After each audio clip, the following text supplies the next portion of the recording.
Après avoir bien étudié toutes les divisions euclidiennes, nous abordons les divisions décimales. Donc les divisions décimales vont concerner tous les nombres décimaux. Et dans la division décimale, nous allons aller jusqu'au bout, c'est-à-dire jusqu'à ce que le reste soit nul, soit 0.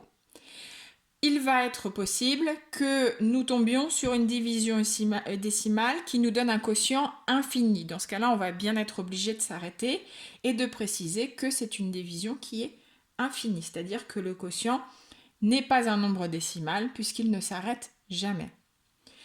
Donc ici, la division décimale de 21,8, donc le dividende c'est 21,8 par 5, donc le diviseur c'est 5. Lorsque j'ai une division décimale, je vais commencer par m'intéresser par la partie entière, d'accord? Donc tout ce qui est après la virgule, la partie décimale, je ne vais pas m'en intéresser pour le moment.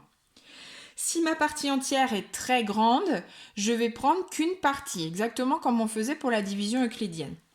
Ici, elle est petite, donc de toute façon, je ne pourrai pas prendre que 2, puisque 5 est plus grand. Donc je vais prendre 21.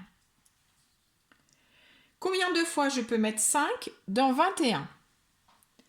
4 fois. 4 fois 5, 20. 21 moins 20, il me reste 1. Et là, attention, j'ai ma virgule, j'attaque la partie décimale. Donc à partir du moment où je dépasse cette virgule, je viens en mettre une au quotient.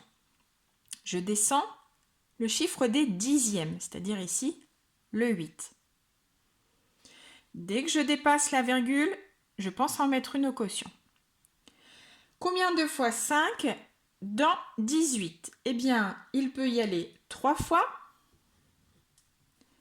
3 fois 5, 15. 18 moins 15, c'est encore facile à faire de tête. Il me reste 3.